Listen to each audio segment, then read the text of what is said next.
Co bym zrobił Ostatnie 24 godziny mojego życia.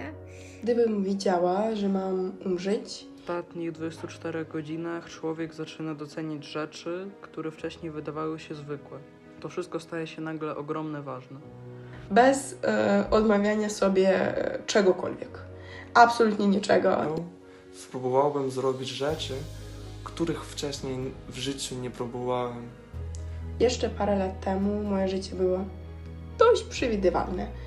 Byłam w szkole, nie było pełnoskalowej wojny, a to jest ważne, a świat wydawał się po prostu normalny. Spędził czas z rodziną, porozmawiałbym z nimi szczerze, bez pośpiechu. Powiedziałbym im, jak bardzo ich kocham, jak są ważni dla mnie. Często w życiu nie mówimy takich rzeczy, bo wydaje nam się, że jeszcze mamy bardzo dużo czasu. A w takich ostatnich chwilach rozumiałbym, że czas jest najcenniejszy i każda chwila się liczy. Spędziłabym je z moimi rodzicami, pojechałabym do nich na wieś. Rano napilibyśmy się razem kawki, pogralibyśmy w jakieś gry. Od rana na pewno nie poszedłbym na studia. Zamiast tego chciałbym wykorzystać ten dzień maksymalnie w nowy sposób dla mnie. Chciałbym spotkać się z przyjaciółmi, pośmiać się, powspominać wspólne momenty. Chciałbym też powiedzieć im, że bardzo ich doceniam nasze przyjaźnie. Może zabrzmi to trochę sentymentalnie, ale wtedy na 100% spędziłabym ostatnie 24 godziny w moim rodzinnym mieście. Chciałbym też spędzić czas ze znajomymi albo poznać nowych ludzi. Podróż do domu autobusem czy pociągiem, nie wiem, mogłoby zająć pół dnia, albo nawet lepiej całe 24 godziny. I dla mnie to brzmi potwornie depresyjnie, dlatego pozwolę sobie trochę odejść od tej jednej twardej rzeczywistości i dodam coś nierealnego, odrobinę jakiejś magii. Na pewno znalazłbym chwilę też dla samego siebie, pograłbym na gitarze, usiadł gdzieś w ciszy, posłuchał muzyki. I załóżmy, że lotnisko w moim mieście jednak działa, że nie ma wojny i to jest główne, że nie ma alarmów ani wybuchu, więc jestem już w domu, tak? Siostra przylatuje tym samym lotem albo chwilę później, to nie ma znaczenia. Najważniejsze, że jesteśmy razem w końcu. Nie chciałbym, żeby ten dzień był tylko smutny, ale raczej prawdziwy, pełen emocji, śmiechu, wzruszeń i dużo wspomnień. Potem zjedlibyśmy jakiś dobry obiadek i pojechalibyśmy na działkę do rodziców, poszli na spacer, do lasu. Wtedy poprosiłabym tatę, żeby ugotował jedną, albo może dwie ulubione moje potrawy. Firmowe placki ziemniaczane mojego taty i rosół. Zjedlibyśmy kiełbaski z ogniska. Z przyjaciółką wtedy poszłybyśmy do miasta.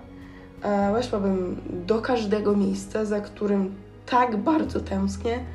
A też przeszłabym się ulicami, które znam jak własną kieszeń. Potem park, promenada i w tym samym parku w końcu skoczyłabym na bungee, o czym zawsze marzyłam. Spróbowałbym skoku ze spadochronem. W końcu to mi się wydaje idealny moment, żeby przełamać strach. Spędzilibyśmy czas razem, jak kiedyś, jak wtedy, gdy była jeszcze mama i tutaj oczywiście z przyjaciółką, bo ona już dawno jest częścią rodziny.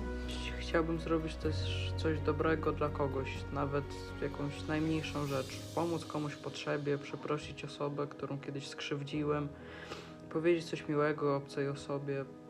Myślę, że odejście z tego świata z myślą, że zostawiło się po sobie coś dobrego, daje ogromny spokój i poczucie sensu życia. Poprosiłabym wszystkich, żebyśmy zrobili zdjęcia na pamiątkę, tak? No i oczywiście, żeby ja na tych zdjęciach wyglądała bardzo dobrze. Poszlibyśmy nad rzekę, gdzie takie źródełka biją. I poopowiadalibyśmy różne śmieszne historie z naszego życia, takie co się wydarzyło kiedyś.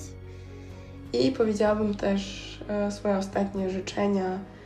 Nie wiem, coś w stylu rozsypcie mój proch nad rzeką, albo jeśli nie proch, to pochowajcie mnie obok mamy.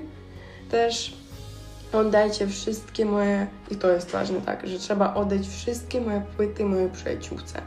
Sam koniec dnia pożegnałbym się z ludźmi, których znałem i podziękowałbym im za wszystko. Pewnie zaplanowałabym swoją ceremonię pożegnania, dlatego że chyba lubię kontrolować wszystko. I ta ceremonia byłaby maksymalnie zabawną. Bo uważam, że mój humor powinien być obecny nawet tam, już kiedy mnie nie będzie. Zostawiłbym małe gesty, które ktoś później odkryje.